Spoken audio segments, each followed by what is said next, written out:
샬롬 12월 27일 목요일입니다. 소망의 7걸음의 두 번째 걸음입니다.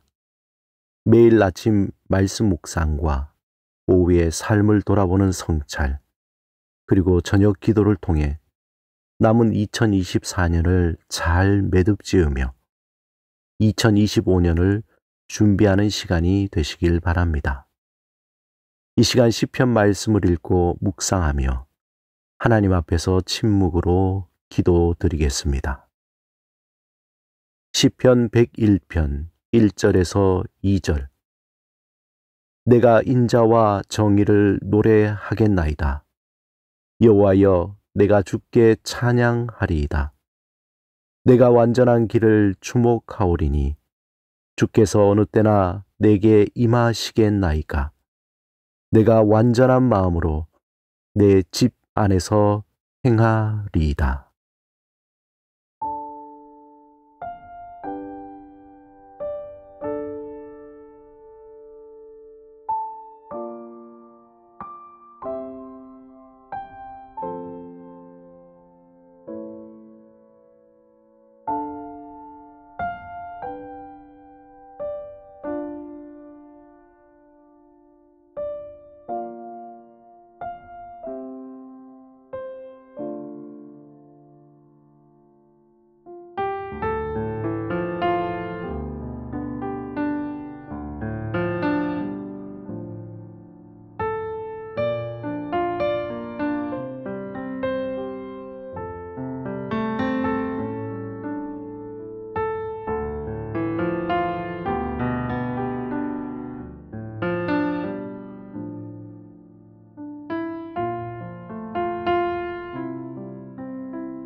오늘 하나님이 우리에게 주신 말씀은 고린도전서 1장 17절에서 18절입니다. 함께 말씀을 읽고 우리에게 들려주시는 하나님의 음성을 듣겠습니다. 하나님의 말씀을 경청하십시오. 그리스도께서 나를 보내심은 세례를 베풀게 하려 하심이 아니요 오직 복음을 전하게 하려 하심이로되 말의 지혜로 하지 아니함은 그리스도의 십자가가 헛되지 않게 하려 함이라. 십자가의 도가 멸망하는 자들에게는 미련한 것이요 구원을 받는 우리에게는 하나님의 능력이라. 고대로부터 십자가는 중죄인에 대한 책형의 도구로 사용되었습니다. 최초로 페니키아인이 중형의 죄인을 처형할 때 사용하였습니다. 그 뒤에 각 민족 간에 이 십자가 처형이 널리 사용되었습니다. 하지만 로마인은 그 양상이 너무나 잔혹하여 노예나 흉악범 외에는 십자가 책형을 사용하지 않았다고 합니다.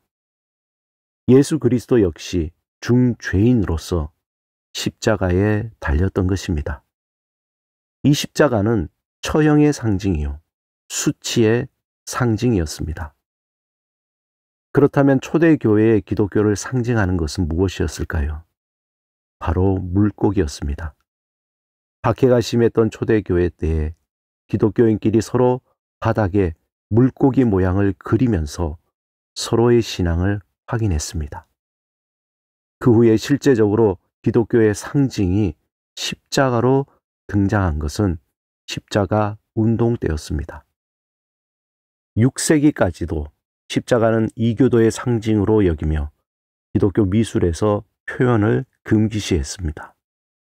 본격적인 십자가 기호를 예수님의 상징으로 또한 기독교의 상징으로 정착시킨 사건이 11세기 십자가 전쟁 때부터입니다.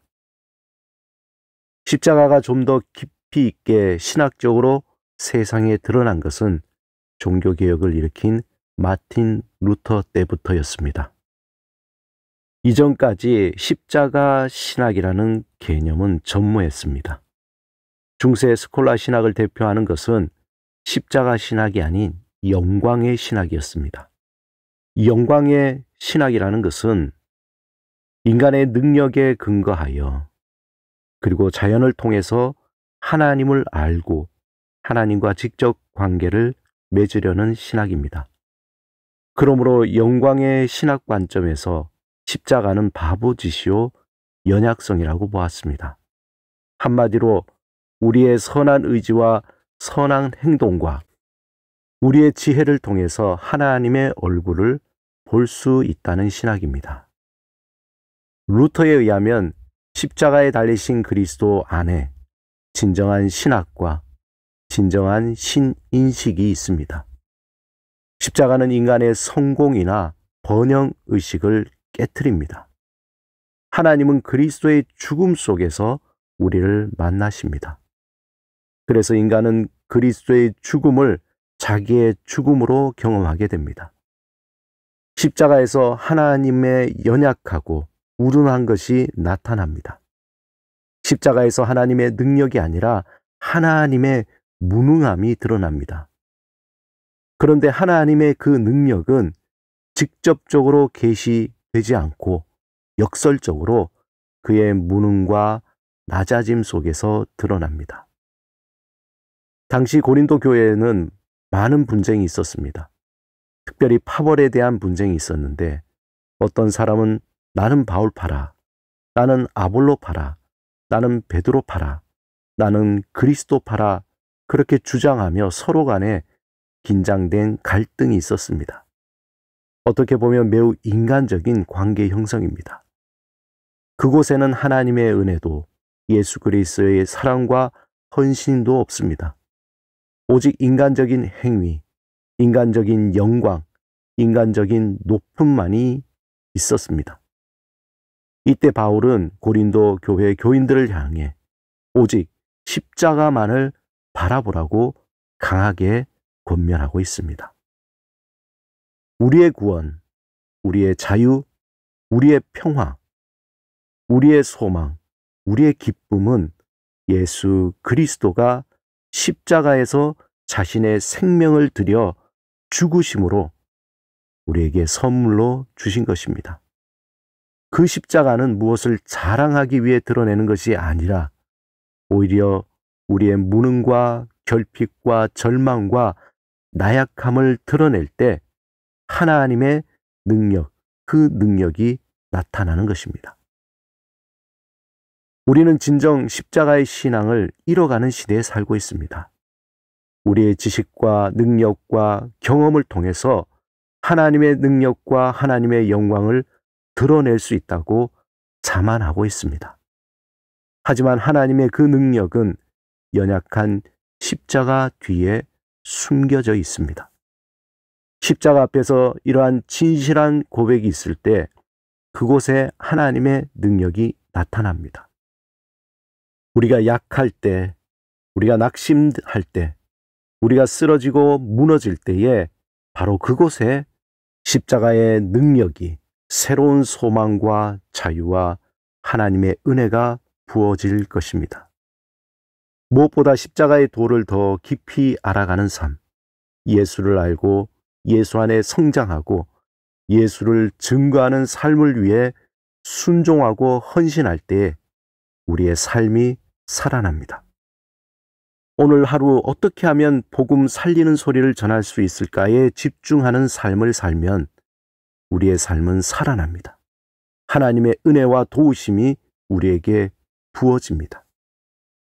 한 해를 마무리하며 우리를 위해 죽으신 예수 그리스도의 십자가를 다시 바라보시기 바랍니다.